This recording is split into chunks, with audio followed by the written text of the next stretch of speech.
Assalamualaikum warahmatullahi wabarakatuh. Hello everyone. Perkenalkan, nama saya Siska Fida Lestari dengan NPM 120020155. Saya dari kelas 3F Manajemen Pemasaran dari Prodi Manajemen, Fakultas Ekonomi dan Bisnis, Kampus Universitas Wadaya Gunung Jati, Cirebon. Di sini saya akan menjelaskan atau mereview kembali tentang materi mengenai marketing atau pemasaran pada mata kuliah Komunikasi Pemasaran Terpadu yang diampu oleh Ibu Sadeli Tiara. Oke, langsung saja kita ke pembahasan pertama, yaitu tentang market. Di dalam market terdapat dua komponen, yaitu place and people. Yang pertama ada place atau tempat. Bahwasannya pasar merupakan suatu tempat yang memfasilitasi adanya pertukaran dan transaksi, terutama transaksi perdagangan. Selain itu, ada juga yang mendefinisikan pasar sebagai tempat bertemunya penjual dan pembeli. Place dapat dibagi menjadi dua, yaitu fisikal dan virtual. Fisikal yaitu pasar secara fisik atau tradisional, sedangkan virtual yaitu pasar secara online atau digital. Yang kedua ada people atau orang. Yang dimaksud people di sini adalah orang yang berpotensial untuk membeli suatu produk. People yang dimaksud bisa berupa potensial people maupun actual people. Potensial people adalah konsumen atau orang yang diperkirakan bisa membeli produk yang ditawarkan. Sedangkan actual people adalah konsumen atau orang yang mempunyai daya beli dan bisa membayar. Selanjutnya adalah ada jenis-jenis market. Terdapat 5 jenis market, yaitu yang pertama adalah consumer market atau pasar konsumen, yang kedua ada research market atau pasar sumber daya, yang ketiga ada producer market atau pasar produksi, yang keempat ada intermediary market atau pasar perantara, dan yang terakhir ada government market atau pasar pemerintah. Yang pertama ada customer market, yaitu konsumen yang bekerja dan mendapatkan income atau pendapatan dari hasil usaha. Yang kedua ada research market atau pasar yang akan menyediakan mesin, sumber daya manusia, sumber daya alam, bahan baku, bahan setengah jadi, dan lain sebagainya. Yang ketiga ada producer market, yaitu perusahaan manufaktur yang akan menghasilkan suatu produk. Yang keempat ada intermediary market, yaitu pasar yang akan menjual produk yang dihasilkan oleh producer market. Produk tersebut nantinya ada yang dijual lagi kepada retailer akhir yang nantinya akan menyediakan barang untuk konsumen akhir, dan ada juga yang menjual atau menyediakan barangnya ke konsumen bisnis. Yang terakhir ada government market.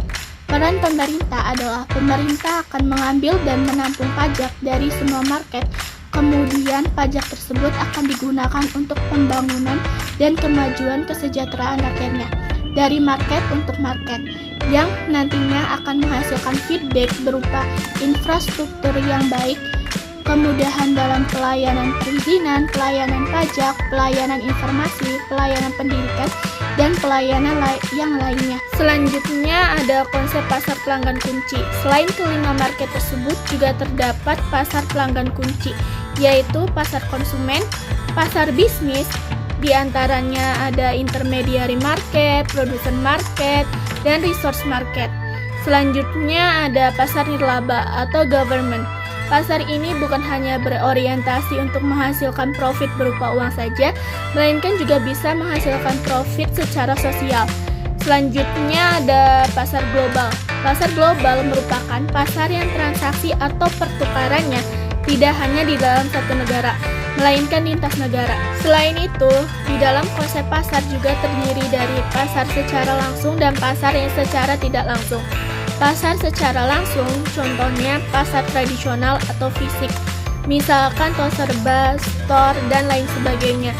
Sedangkan pasar secara tidak langsung contohnya pasar online atau digital, yang tanpa harus bertemu secara langsung, misalnya Lazada, Shopee, dan lain sebagainya. Transaksi yang dilakukan di dalam market bisa berupa business to business, business to consumer, business to government, dan business to global. Selanjutnya ada konsep inti market. Konsep inti market terdiri dari marketplace, market space, dan meta market. Marketplace bersifat secara fisik, contohnya seperti store, shop, dan lain sebagainya. Marketplace bersifat online atau digital. Pasar ini bisa terdapat wujud secara fisik tokonya maupun juga tidak ada bentuk tokonya. Contohnya seperti Shopee, Lazada, Bukalapak, Tokopedia, dan lain sebagainya. Sedangkan untuk metamarket bersifat komplementer dari barang maupun jasa yang berasal dari berbagai industri yang relevan.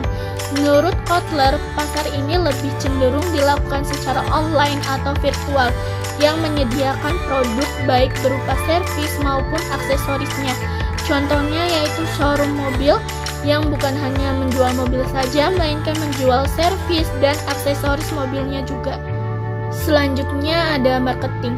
Marketing adalah fungsi organisasi dan serangkaian proses untuk menciptakan, mengkomunikasikan, dan memberikan nilai kepada pelanggan dan untuk mengelola hubungan pelanggan dengan cara yang menguntungkan organisasi dan pemangku kepentingannya seperti stakeholder.